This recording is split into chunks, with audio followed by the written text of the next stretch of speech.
Greetings, Namo Buddhaya.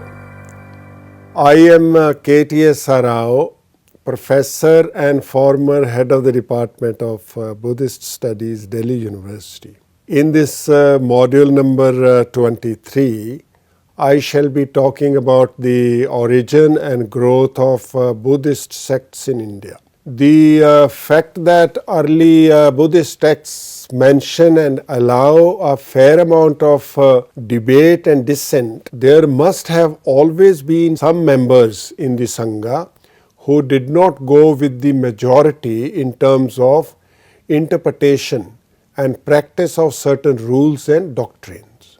For example, Devdutt, who had serious disagreements with the Buddha with regard to matters of discipline in the Sangha. At another time, the monks at Kaushambi had indulged in such a quarrelsome debate that the Buddha was forced to leave the monastery during the middle of the night. The Buddha also appears to have been faced with several instances of insubordination on the part of certain groups of his monks, and was not always able to overcome them. Shortly after his death, monks such as Puran and Gavampati did not endorse the proceedings of the first council, declaring that it did not fully accord with what they had heard from the Buddha directly. Moreover, considering that the Buddha was always open to suggestions, not only that he revised some of the Vinaya rules, but also made new rules at the suggestion of various stakeholders. The Buddha did not appoint any person as his successor and had declared that the Dharma itself would be the instructor of the Sangha. This must have helped centrifugal tendencies for various considerations to form different groups. As the Sangha grew numerically and geographically, it also grew in wealth, infrastructure and complexity. So this growth was also accompanied by evolution of the doctrine and expansion of the rules of the Vinaya. Moreover, considering that the original teachings of Buddhism must have left quite a bit of room for interpretative divergences, senior monks who acted as the transmitters of tradition must have also acted as commentators, particularly because the Buddha himself had encouraged the habit of not regarding his actual words as sacrosanct. So this must have accelerated the speed with which the original message got rooted in a scholastic growth, taking several conflicting roads. The Pali and Sanskrit word for sect or school is Nikaya, group. That is, a group of persons who sincerely profess to be faithful disciples of the Buddha, but are different from other similar groups in that they base their beliefs on canonical texts that differ from others with regard to doctrinal elements and or rules of monastic discipline.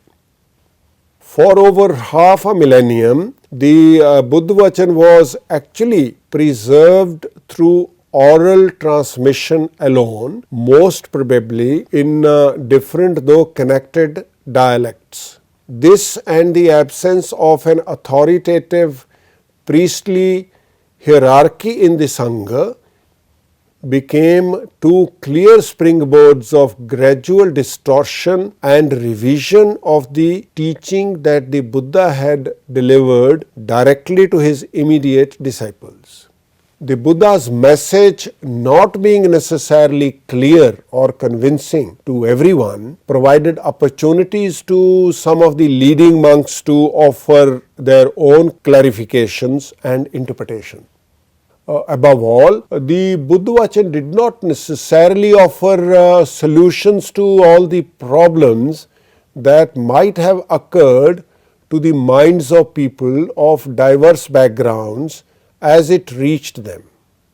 Thus, not only monks and lay disciples, but also curious and interested outsiders simply saw many shortcomings, errors, and inconsistencies in the Buddha Vachan. Even though the Buddhist scholars who devised responses to these varied queries and objections were guided by what they knew and understood to be the true Buddha Vachan, their scholarly exercises must have further expanded on the original teaching and as an inevitable consequence given birth to new controversies, disputes and differences within the Sangha. The first major dispute arose as a result of the opulence of the Sangha that resulted in the convening of the Second Council and appears to have caused the first schism when the 10 points advocated by the Eastern monks based at Vaishali were declared in violation of the Vinaya rules.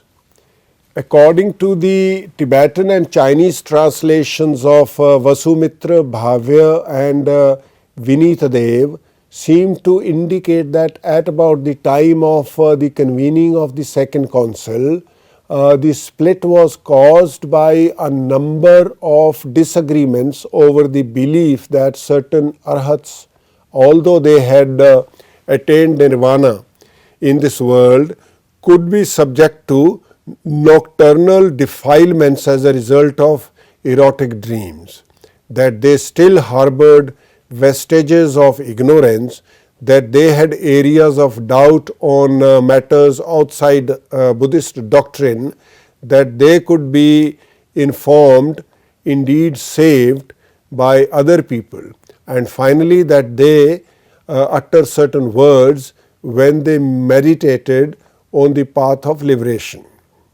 Because the supporters of these ideas more numerous, they formed a group called the Mahasanghikas of the larger community.